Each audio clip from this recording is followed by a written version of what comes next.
it's Chris Brown with Automotive Fleet, and welcome to this edition of Automotive Fleet on the Move. I'm in Miami Beach for Holman Drive, and I'm here with Ed Powell, Director of Consulting Services. Thanks for joining us today, Ed. Yeah, anytime, Chris. Pleasure. Yeah, for sure. Well, we've been connecting over the years on, market conditions for fleets. The beginning of the year was kind of like, I guess you could call it stability and disruption, but what are you seeing right now in Q3? Still a little bit of stability and disruption. I think when we look back across the fleetscape, one of the biggest things in terms of stability is the fact that allocations and ordering has largely returned to normal across the industry. Yeah. But when we look at the disruption side, the introduction of a lot of tariffs and the volatility that's brought in terms of understanding where pricing is going to go and how it's impacting maintenance and repair especially is something that we're keeping an eye on. Okay, yeah, and when we look at operating costs, I mean, it surged, more than 20% since 2020. Where are we at now? Are we kind of moderating, or We're on the way back up. Okay. When we took a look, if you look at the CPI index and you roll it back to about April, you can start to see a sharp uptick in the M&R rate in the CPI. And they were about 8.5% in early September, and right now we're at about 7.6% in October year over year. So that's something we're really paying attention to. It's driven in a couple things. One, we have technical labor shortage across the country. We're missing, I think at last count, almost 500,000 technicians in terms of labor capacity. And secondarily to that is tariff impacting on parts pricing, which is definitely starting to be felt in the market and push some of those numbers higher. Yeah, parts for sure. Let's talk about the remarketing used wholesale values. I mean, what does that look like now? I mean, the values seem to have softened a little bit, but still kind of buoyant compared to pre-pandemic? Yeah, the used market is always interesting in terms of seeing it as a barometer in the overall industry. So what's kind of pushing things back up now is as new car retail prices continue to increase, and I think last month we just crossed the $50,000 mark on the average purchase price of a new asset. Yeah. Consumers move into that used space.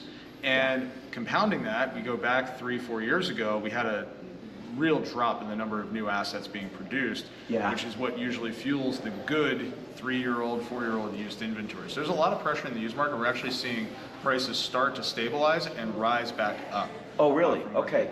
Yeah, so in 2026, what does that actually look like? I mean, are we flat compared to 2025? Or I wouldn't be surprised if we actually saw some market increases in 2026. Towards the end, we're expected to start getting some of the lease returns that were coming back from that 23, 24 order time period. That's, I think, when we're going to see more price stabilization in the used market. So if you're looking to get rid of assets, early half of 2026 is probably a good time to time them if you can. Right, okay. And let's talk about technology. I mean, where do you think fleets should focus their efforts moving forward on, what's going to give the most bang for the buck? Technology is always an interesting space in the fleet side. Everyone's talking about AI and what it can do for you, but I think when you look at the AI solutions that are out there, it's about relieving administrative burden.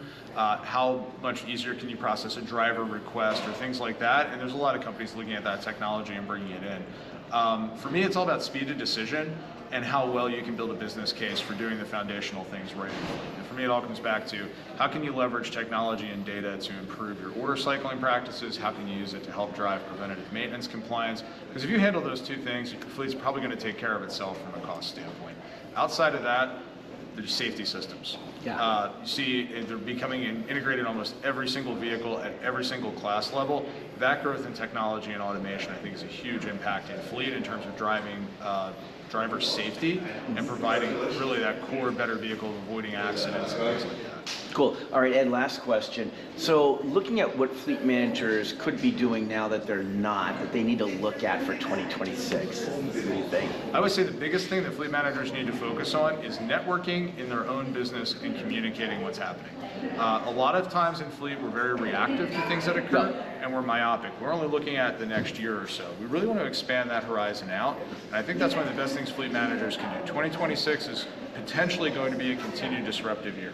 We have older fleets than ever, CPI is trending up in maintenance and repair, no CFO, no operators love to see OpEx go up, especially if it's going to break the budget. So communicate, spread the word, talk to your stakeholders. That's, I think, one of the best things a fleet manager can do next year. Awesome. Well, Ed, thank you for joining us on Automotive Fleet on the Move. Yeah, thank you for having me, Chris. All right.